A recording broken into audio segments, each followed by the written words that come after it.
You're listening to Ghostly Talk.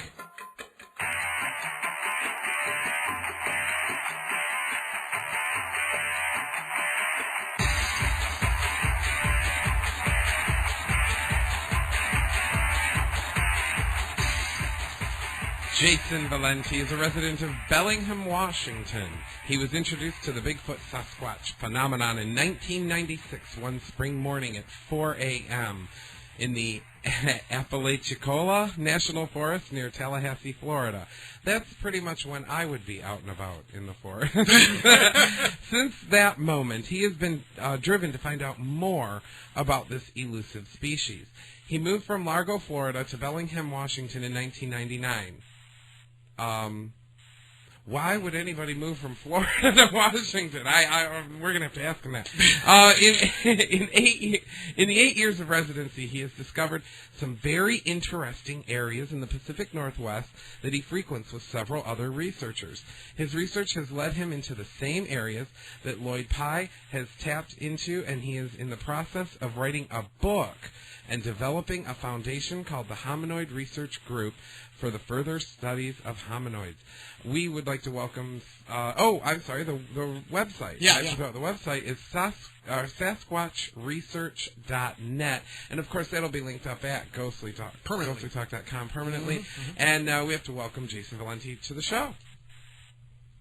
Hey, thank you very much for having me on the show today. Why the heck did you move for? Doug wants to know. I was Florida. You were in the closest. You had it made. You were home free. The closest thing to heaven. That's where we went this past late winter. Bonnie and I had to escape Michigan because we have similar. We don't have as much rain, I guess, as Washington, but we have cold and miserable and weather and stuff in the winter. So we escaped to what we thought would be. And what was pretty much heaven on earth, Florida. Mm-hmm. It really, really was. And you went the other way. You went from gorgeous weather, even in the end of January, beginning of February, early March, to Washington. Other than to be close to Bigfoot, I can't think of any other reason. Why did you move? Well, believe it or not, the main reason is because of Bigfoot. That's obviously, I didn't have anybody to communicate with, really, when I was there. Just very few people would even listen to me talk about it because I thought it was so crazy. And I knew that I needed to get up into an area that had much more of a frequency of sightings. Yeah. And so since I've been here, you literally can walk up to almost anybody on the streets up here and just start a conversation about Bigfoot with a total stranger. And usually 8 out of 10 people will kind of look both ways to make sure no one sees them, and then they'll lean in and say, well, it's funny that you're telling me this because my Uncle Jack back in 1964 was up here over on Sumas Mountain. It always starts off like something like that. It's really funny. So I feel very at home here regarding that aspect of it. But also, too, I'm kind of built for the mountains anyway.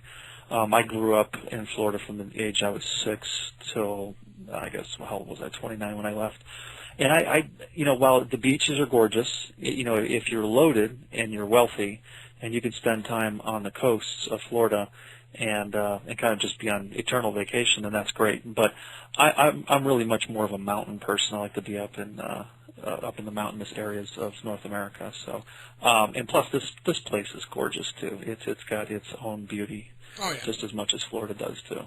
Oh, yeah. Well, that's true. Oh, I'm not knocking the Pacific Northwest. Oh, yes, you were, Doug. No, I'm just saying. Florida. Florida, are you crazy? I imagine if you spend, a good chunk of your life in one place, even Florida, you're going to go, man, I need a change of scenery. Well, I do know somebody who used to live right pretty much dead center in the middle of the, continental United States, not near any oceans or huge lakes or anything like that. And her drive was to move, I think she was driven more to the East Coast. She wanted to move to the East Coast to be near, the Atlantic Ocean. Yeah, she just, water. It pulled her. It calls to her. It's part of, she just felt she should have always been born and lived there. And I sort of lost touch with her because of all that internet stuff happened. But I wonder if she ever made it, But evidently, Jason made it out to the Pacific Northwest, where the Bigfoot sightings are indeed extremely well reported out there. Yeah, and they're in bulk too, from Yeah. what I understand. Now, to launch things off there, I got to ask you this. This is one thing that was mentioned is, usually we hear the term hominid used when it comes to Bigfoot, but you're using the term hominoid. Now, could you explain what, I guess what the difference may be and why you choose to use the term hominoid for a Sasquatch? Love to explain that one. The distinction basically comes from Lloyd Pye, whom you guys are probably familiar with, who's the author of everything. He also does the Star Child Project. Lloyd and I have been pretty good friends since his book came out back in late '97, early '98. And for years, he kept on correcting me and tried to get me to change my thinking, because if you really look at what has been labeled as the pre-humans, and we're talking about all the Australopithecines, and from when you make the transition from Australopithecines to the early Homos, leading up to Homo neanderthalensis, they, for all intents and purposes, when you break it down, really look like upright walking primates. Humans are in a completely different classification anatomically and morphologically. So I believe that we really need to identify everything that has been labeled as prehumans as hominoids, because they're human-like, but they're not human. They've even proven recently that the most, the nearest relative supposed to us does not have the same DNA as us. So we couldn't have quote evolved from them. So I think it's important to make that distinction for those reasons. Well, now, as far as we know, the Sasquatch, the sightings have been seen. They walk upright. They swing their arms back and forth when they're walking, like we do, right? They seem to have a lot of the same trait characteristics, like that's been mentioned. I'm wondering if the term "the missing link" comes up. Obviously, what's your opinion on that? Well, that was the first question to enter my mind when I first saw it. I mean, having been raised as a good old-fashioned fundamentalist Christian in the United States, the version of Christianity that we have in the U.S., I was discouraged from ever thinking or believing that there was ever such thing as a missing link, because that would have meant that we would have had to evolve, and most of the Christianity in our country believes that the world's been created in 6,000 years, and God did everything and created us, and we didn't come from monkeys or anything like that. So that was the first question that popped in my mind, because I did notice that there were some similarities, of which the hands were the most disturbing thing. I mean, when I saw hands in my headlights, I was like, wait a minute, this is like, it's a primate though. It doesn't look that human, but the human characteristics were is that it was upright on two legs, and that its hands were similar looking to me. Everything else anatomically was very, very different. And when you study primates, hair patterns are totally different. There are many morphological differences between primates and humans, so much so that that's why I say that it really needs to be distinct, and that we call them hominoids and we call us hominids. When you really break us down morphologically and compare the skeletons, our skin, our hair, our nails, the shape of our teeth, the capacity for our brains and our skulls, the shape of our skulls, there is really a light-year separation in the characteristics of our bodies compared to theirs. Well, if along those lines, because all we have right now that I know of, I don't think we have an actual Bigfoot skull or skeleton to study. We actually do. Oh, we do? We've all seen them in school. That's the prehumans. Oh, okay. And when I say that to people, it's kind of shocking, because most people have never thought of that.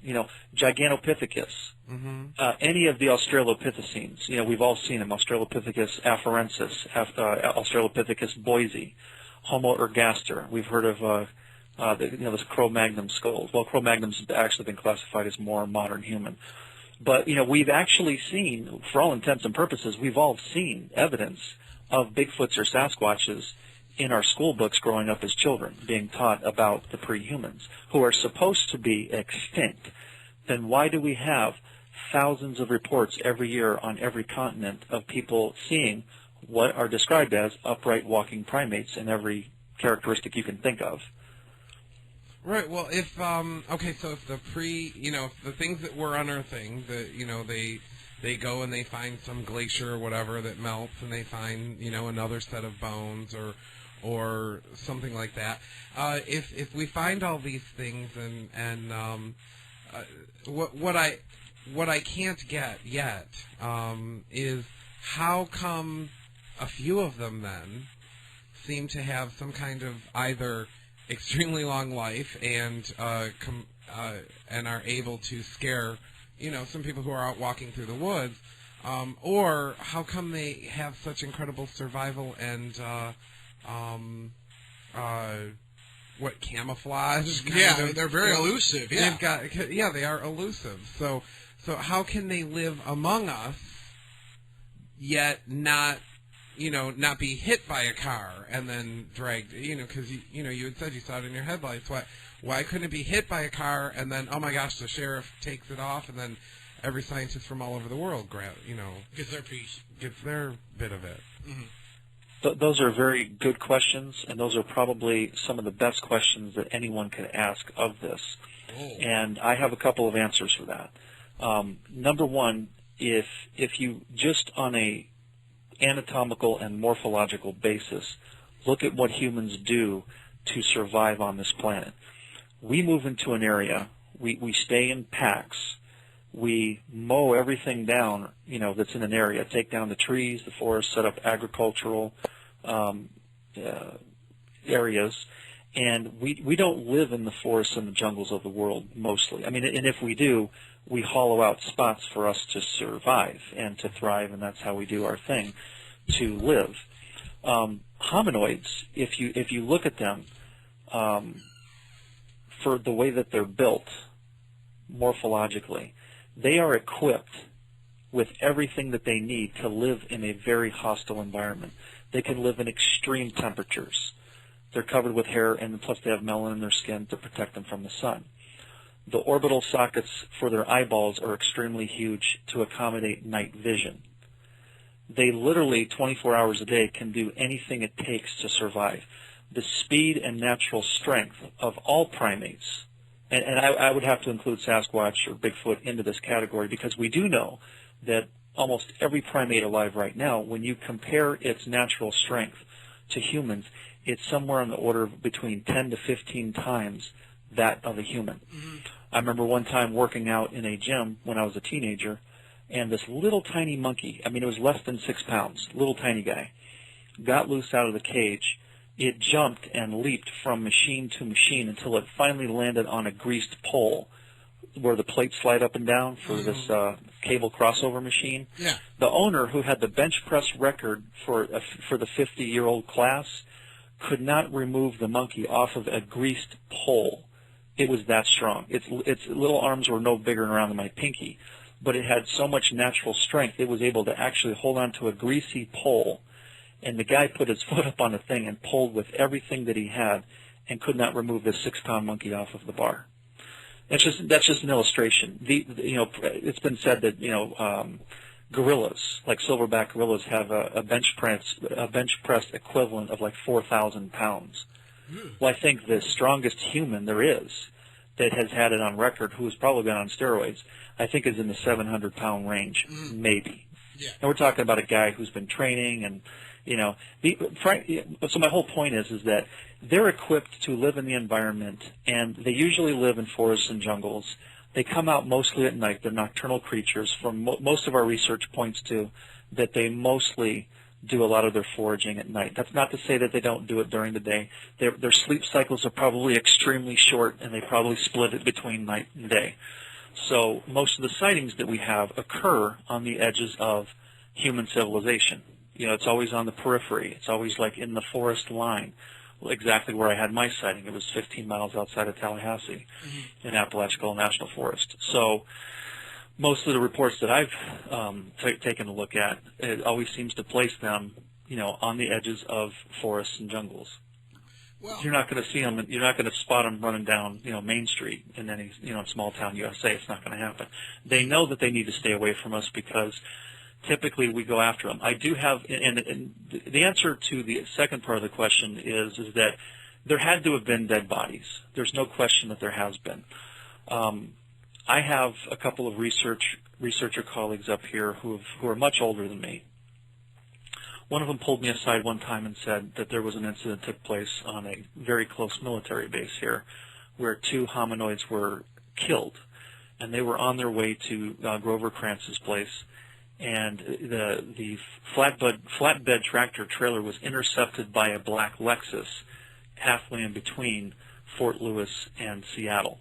And the driver said, look, all I know is that this car motioned me over. I pulled over, and these guys in suits came out and said, thank you very much, we'll take it from here. Now, I wasn't there to experience myself, but this comes from a source that I very highly trust. So either, and this is why it rolls right into other areas of research like Sitchin's work, because I'm of the extremely strong opinion that what we might be dealing with here is that this missing link may be the missing link to a story on the origins of humanity that is so huge that there might be a cover-up intentionally, in place to keep us from finding out about these creatures, because it will lead to the beginnings of where we came from. Well, as crazy as that sounds, and as much as that sounds like Star Wars. No, no, I've heard. The show's called Ghostly Talk for a reason. Yeah, we've heard. No, this is actually really interesting. No, it's very interesting. It does put a lot of interesting things in perspective. Mm-hmm. Why no Bob? Yeah, well, it seems like we talk to other people who study Bigfoot and the Sasquatch and whatnot, and they're like, they're just an animal like anything else is, right? Well, if they're just an animal, why is there this big deal over this one creature then? Why can't, you've already asked these questions, obviously, why can't we find one of these things? Why can't we find one dead? Why can't we do this? There's all this elusiveness and mystery around this creature, and this is an interesting this is an interesting idea you have, Jason. Well, I totally get, I absolutely get that, they're a lot better adapted to the forest and the, and staying elusive. I mean, that's what they've had to do to survive in, the age of humans, right? And they've learned this. Well, and they've done it, and they've perfected it. Mm-hmm. I get it. I get it. And then, but then, when you add on top of that, the idea of, okay, if something does go awry, there's the cover-up, the conspiracy, we can't let this get out. Yeah, what these things really are. That would definitely keep it off of CNN. The elusiveness thing, too, and this ties into not just other, to just the Sasquatch or the Hominoid in specifics. For example, Tom and I were hiking yesterday in the woods, right? And a couple months ago, Tom actually saw what he thought was a false water cobra, which is not native to Michigan. Right. It's a cobra, and he was walking down the trail and he saw this snake that had the markings like a false water cobra and all this stuff, and I'm like, there's no way you could have seen that thing. It's not. And sure enough, he did some more research on it and found out it was a hognose snake. Okay. That has the same markings as a false water cobra, right? And they're very easy to spot if you can actually see one. And as we were walking yesterday, it was in the back of my mind. I'm like, keep your eyes out like Steve Irwin and keep looking around here and see if you can find one of these things, because they're harmless. They're rear-fanged. If they bite you, they can't hurt you. So I was going to actually pick one up and hold them and go, hey, buddy, watch you get all pissed off at me. Yeah. But I was going to pick them up.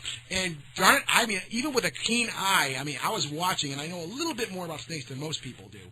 So I can I've seen them before. I've been able to, track them and see them. Not like I'm not like, wild adventurer guy here, but I spent 3 hours in that forest and couldn't find one snake. Right. Right? So my point is they're as elusive as the hominoid is, the Sasquatch is, right? I think what you're experiencing, Jason, is a couple of very excited talk show hosts. Because it makes sense, though, to me. It makes sense to me. We're essentially fitting what you've just presented into our worldviews, and it does make sense. It makes a lot of sense. Kind of scary, actually. Why don't we the prospect of it is terrifying when you first hear it. And believe me, the place that I do not want to go is into conspiracy theory. But the more and more I dug into this, I had a background in Hebrew and Greek. I went to Oral Roberts University. I studied to be a minister. I could navigate my way through ancient languages to the degree that I needed to see that the theory that that, or I should say reinterpretation that Sitchin proposed in 1976 with his book, The 12th Planet, which, he basically sprung from the platform that von Daniken was, coming from the Chariots of the Gods, talking about ancient astronaut theory. Yeah. Well, Sitchin was able to take the cuneiform tablets that were discovered in the 1890s and reinterpret them because they got thrown in the myth pile with the Egyptian, Greek, and the Roman mythology because it just sounds too fantastic. How can people back then know this kind of stuff? How could they have charts of our solar system? And what were these creatures they were talking about? Hairy ape men being genetically engineered with an advanced civilization? It sounds like Star Wars. It sounds like you're talking about a modern day sci-fi movie. But the more and more I kept researching into this, I spent the last 13 years of my life just digging into this, and I'm like, my God, this is not pretty. This is really effed up. Yeah. And I don't want this to be true. I mean, believe me, I would love to believe. My mom and I have had conversations about this. I want to believe that the earth was made 6,000 years ago and that we were walking in the Garden of Eden with God and we got to name all the animals and it was all romantic and all wonderful and all we got to do is just do the salvation thing and everything's great and life will be eternally playing harps and some golden cloud city and I'll be protected. Everything will be wonderful. It's just all a bed of roses. The more I dig into this, because of my experience in seeing hominoids, the more I see that the history and the genesis of the human race is really, really ugly. And people aren't going to want to believe in it because it is so terrifying. Well, okay, I guess we'll go ahead, Doug. Well, follow the money. Well, in this case, there's probably not much money, but who would have something to gain by keeping such knowledge from us and interpreting things incorrectly? Because if Zecharia Sitchin got it right with his interpretation, right, or if he's close, I mean, because who knows, really, who would gain from doing it wrong, either through misinformation or ignorance, doing it wrong and keeping the knowledge of Bigfoot and its link to hominids and what it means to us and our history? Who would gain from it, and what would they gain? Well, in order to answer that question, I have to say this. And I don't believe that everything that Sitchin says is absolutely true. I think the theme of what he is proposing is probably correct, and that is that this world was seeded from an advanced civilization. I think that much is true. I believe, because of my own personal experience and knowing that there are hominoids that still exist on the planet, that it has led me to believe that, okay, if what Sitchin is saying is true and that the Anunnaki came here, you guys are familiar with that term? Oh, yeah. Absolutely. Okay. So the Anunnaki come here, they create the human race, they become so unmanageable because of the population growth. The population density of humans it outnumbers them. Because as far as we know, even Lawrence Gardner has done research on the genealogy of the Anunnaki, and it appears that they are in much smaller numbers than us. Like, they have huge lifespans, and we have shorter lifespans, but we can what's the term?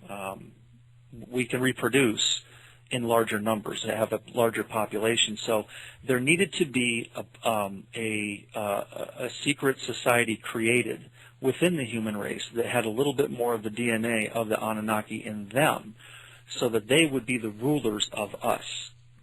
Now, I think you're going to start seeing the picture coalesce here, because what would happen is, who would stand to gain from this is that it is the secret societies that were set into motion from the beginning.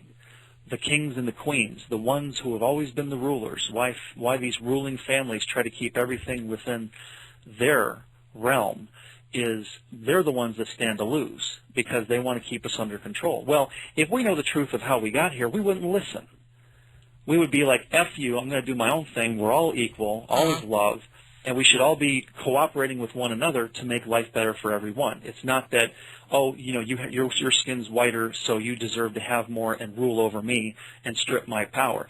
That is what this whole thing is about, is the creation of the caste system, in my opinion. I mean, I really believe that if what the Sumerian texts have clues in there for us to decipher means is, wow, we were kind of genetically a case that was trying to get discarded from the Anunnaki.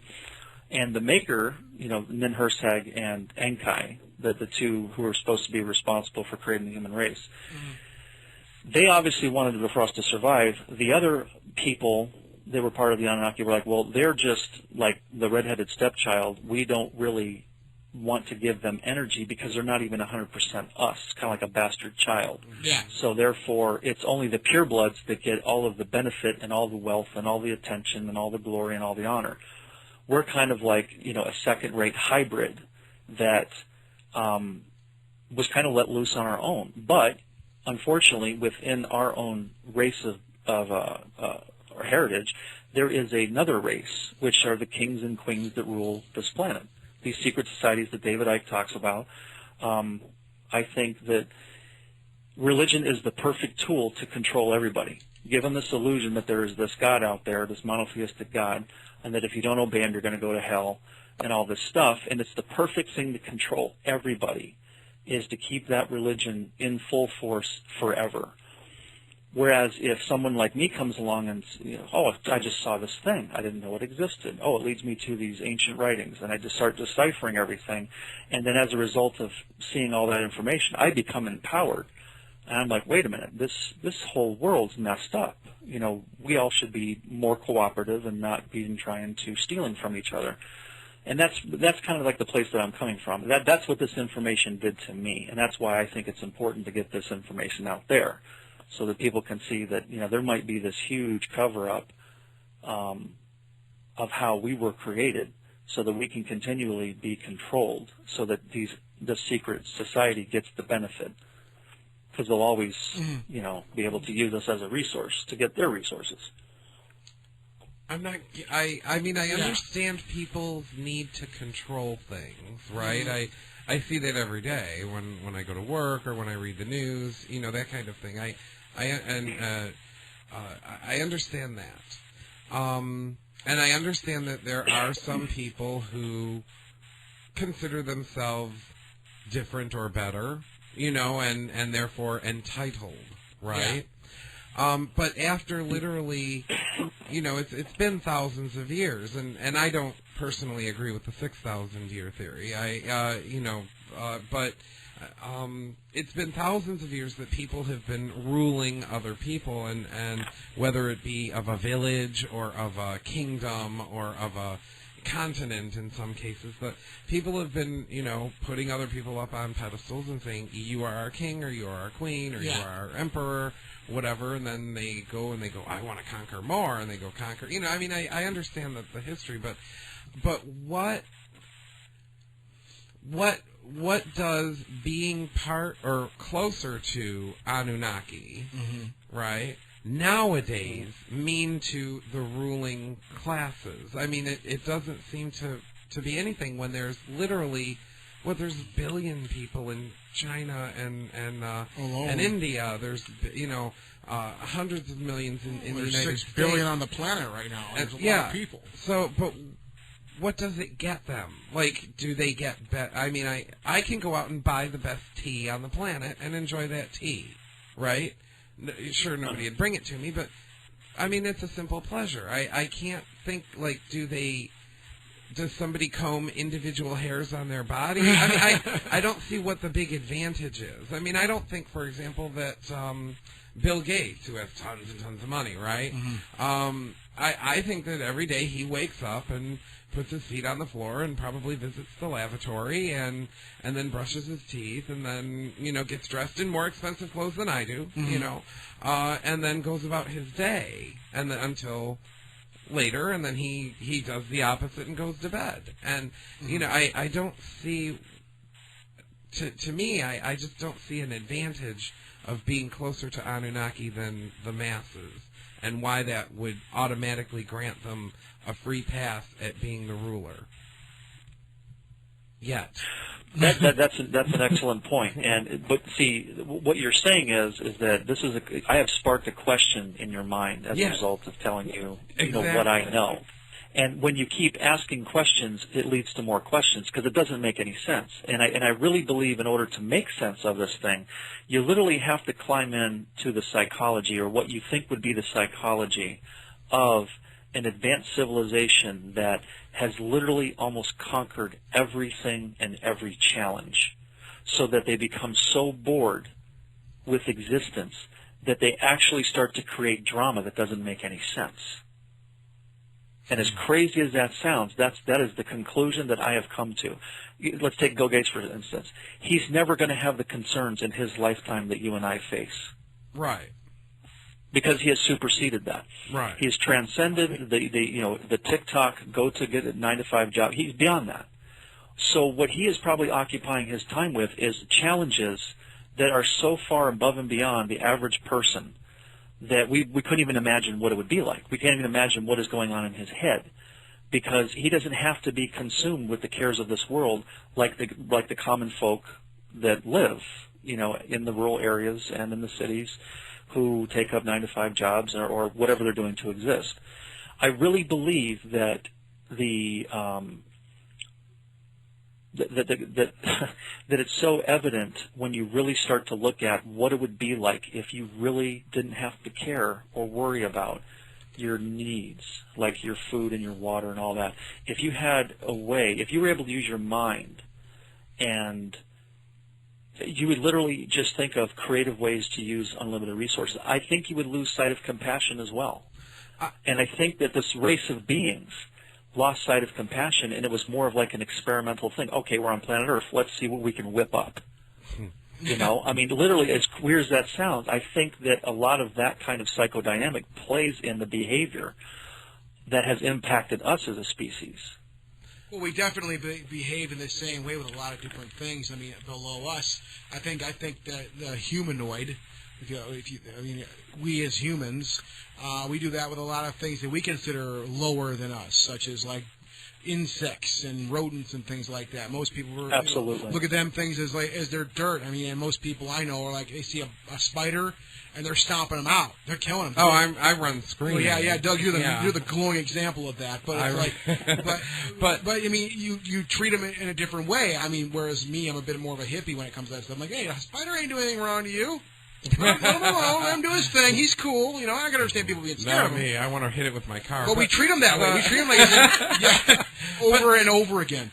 What I understand about the Bill Gates thing, transcending our day-to-day needs, right? I love that analogy. I absolutely do, because I tried to leap myself into winning the $252 million in the there's a game called the Mega Millions, and the upcoming Tuesday thing. What would I do if I won? Well, I think that obviously my concerns would change.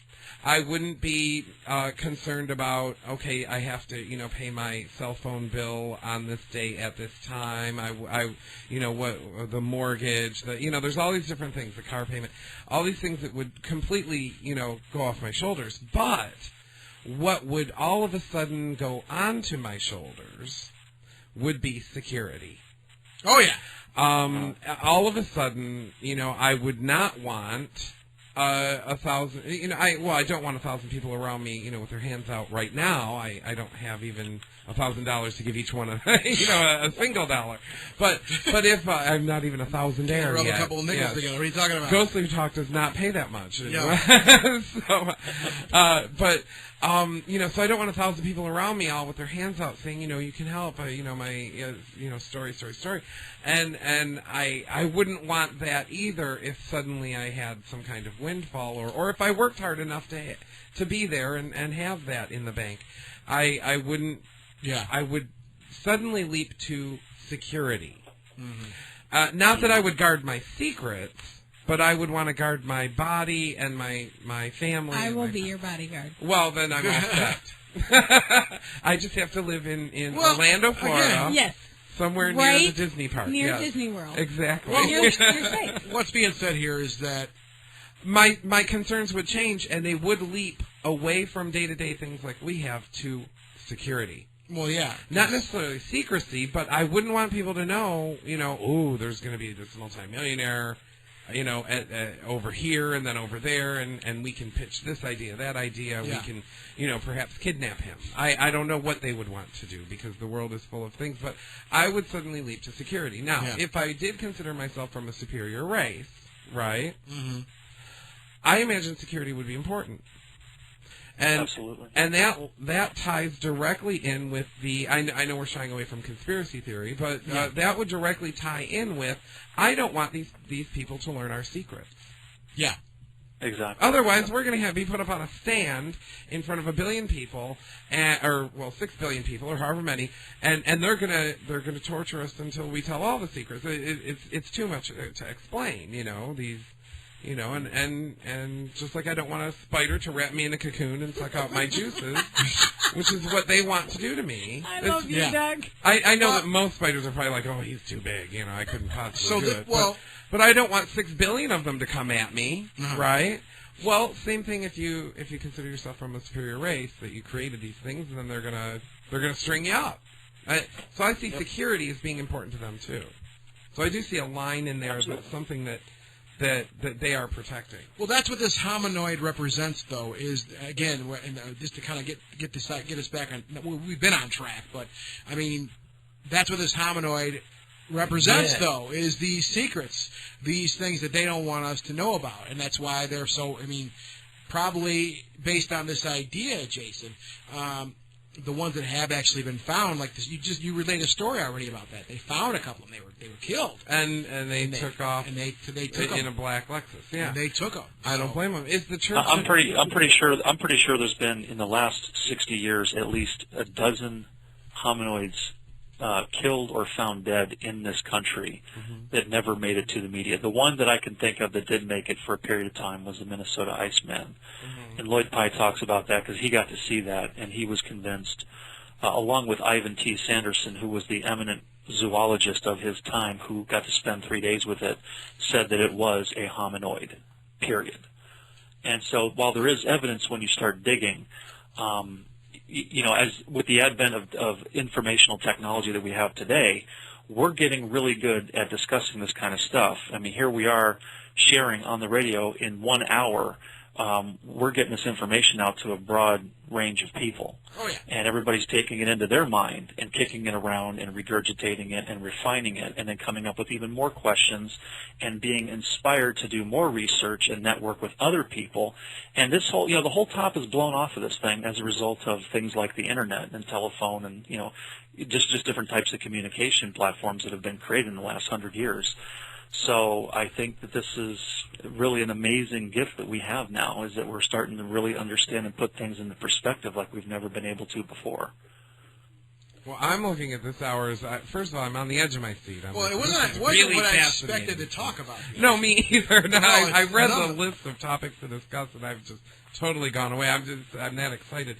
But I'm looking at this hour as an entire list of reasons to read your book when you publish it, Jason, because it's like you have all this fascinating, you have a decade and a half or more of all this research that you've had to think about this stuff and to put it together, and I've only had scant minutes, and I'm thankful for them because they're making my wheels turn, and I'm really thinking.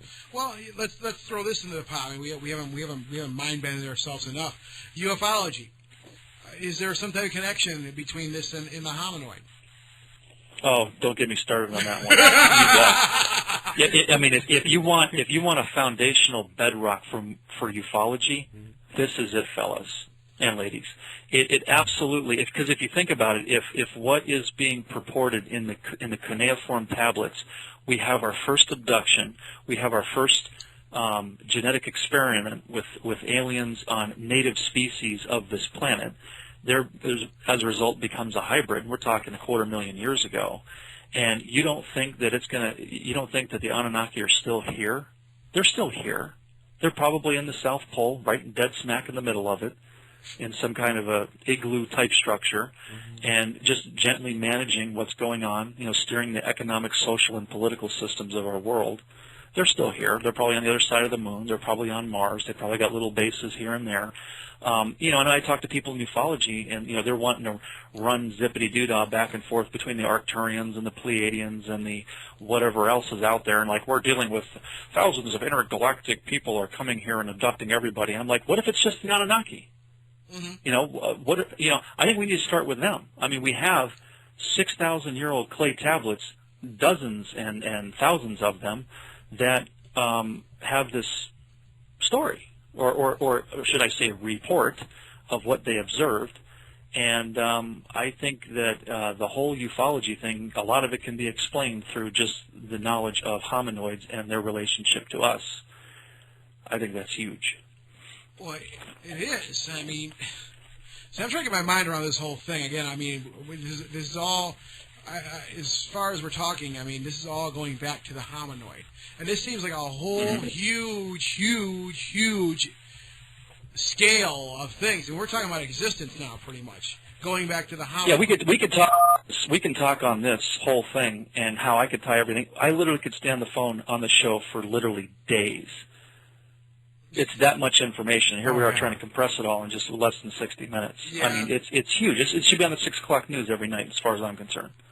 Well, and again, I mean, well, a lot of people do want to understand the past, right? They want to understand, you know, what happened. What the hell is so wrong? Are we an experiment from the Anunnaki? Are we, you know, did you know, a bearded god on a cloud create us, and then, or create Adam, and then take a rib and make Eve, right? Did you know, were the dinosaurs knocked out, and then all of a sudden, you know, a happy accident happened, and humans appear, you know? Right. But so what exactly did happen? A lot of people are going to fight about this for a very, very long time.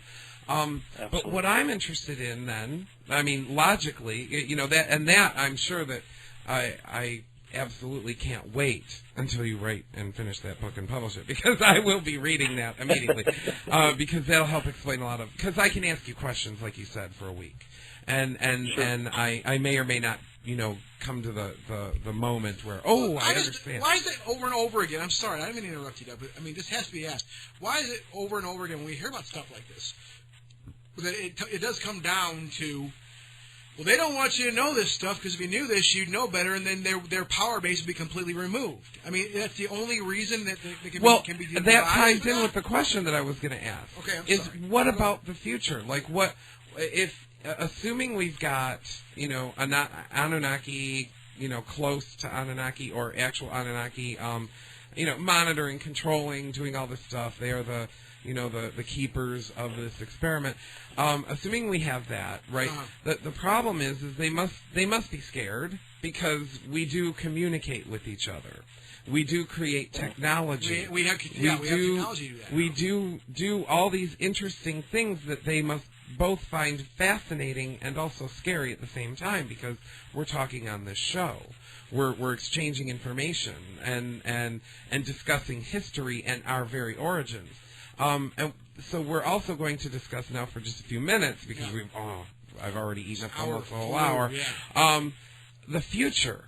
What are they afraid of? Could we ascend or whatever, or become like Buddha or whoever does the transcendental? Become better than them, bigger than them, more powerful than them. Or are we by design limited?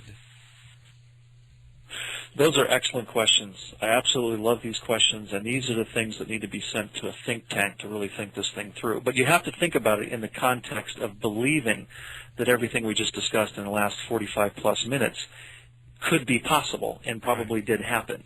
So therefore, the way I would answer that question based on my limited knowledge so far would be that while they might still exist, what we would have to do is to be able to confront them and say, look, we want to break apart from you, because obviously for us to integrate into your society would not work. You've already proven that to us by mistreating us to the degree that you've had. So therefore, either we need to have an amicable relationship where you can pay us to mine resources for you, whatever form that comes in, and then we will have our independence to do our own thing. And maybe we can work out a mutually beneficial relationship where we can trade technology and we can provide, all the precious metals or whatever the hell they get from us, and have to approach it from that perspective, because we're going to have to grow up at some point. All these things that are going on in the world with these wars over religion. I mean, wars are being started over the question of the existence of God. Oh, you don't believe my way? I'm going to shoot you in the face. Oh, yeah. How juvenile and ridiculous is that? No, we're better than that. We can send people into space, for God's sakes, with our own crude missile technology. So we have got to work on developing and sharpening our negotiation skills, our own educational platforms, that we're using to equip the minds of every generation coming behind the next one. And I believe it's possible for us to really develop into an amazing species that would be capable of space travel and being able to utilize technology and to be friendly with each other. I mean, I don't think it's in our nature. I don't think it's in human nature to be as hostile as people think it is. I think a lot of what we see in the world is training and damage that has been inflicted on us, and we're just acting out. And if we were shown a loving and empowering way to make different choices, it would completely transform the very nature of the way we operate. And we could become an incredibly sophisticated and empowering society. Well, what you mentioned a few minutes ago about possibly making an agreement with the Annunaki and saying, it sounds much like the birth of America to me. I mean, we did this. Yeah, I mean, literally it does. We're breaking off of England here. We're tired of, we want to do our own thing here. We're tired of your control. We're going to have our own country now, right? And it sounds very similar to that. When you were saying that, that's all I thought of was the birth of this nation that we're doing this show from right now. And it's an amazing, what's the word I'm looking for, Doug? It's just very similar. I mean, sure. It's amazing parallel, you mean. Yeah, parallel. But it's only a 200-year parallel versus, well, yeah, we're talking literally, God knows how many years. Thousands and thousands of years. But the, 200 years, and we've really, really messed up the country, I think. But, what are you going to do? Yeah. I don't know. If you introduce another topic, my mind is going to burst. Jason, it's a lot to think about. Yes, Jason Valenti. Your website is SasquatchResearch.net. You're working on. You're in the process of writing a book, and I know that'll take time because it always does. Because we know Amber Rose just worked on hers and got it. It's in printing now, and so we know it takes time and effort and dedication. And I wish you all the luck in the world with that, because I want to read it. To peer into the mind of Jason Valenti would be a wonderful fireside treat for me, and I might actually, understand more than you could ever get out in an hour. Of course, the website SasquatchResearch.net, and also the Hominoid research group that you're forming. You're really, really getting it together and starting to, put it out there and hope. I just hope that this hour will help some folks. Start thinking about this. Thinking about this and maybe contact you and subscribe to the things on the website and just get in there and start thinking about this stuff. Our origins, our future, everything can be linked, and it's another example of somehow it all seems to tie together. Oh God, yeah. And that's something we've noticed in the 7 years of doing Ghostly Talk is it all somehow seems to be related. Together. Yeah, exactly. I love that. Jason, hang on the line for 1 second. Don't leave us just yet. We're just going to go to break, okay? Sure. All right, who we got coming up here? Oh, yes. Coming up next, of course, Stanton T. Friedman. Yeah. Again. Yeah. I am so excited. It's been way too long. As a matter of fact, the last time we talked to him, I think I said, I will see you in Roswell at the festival, at the UFO festival. And I did.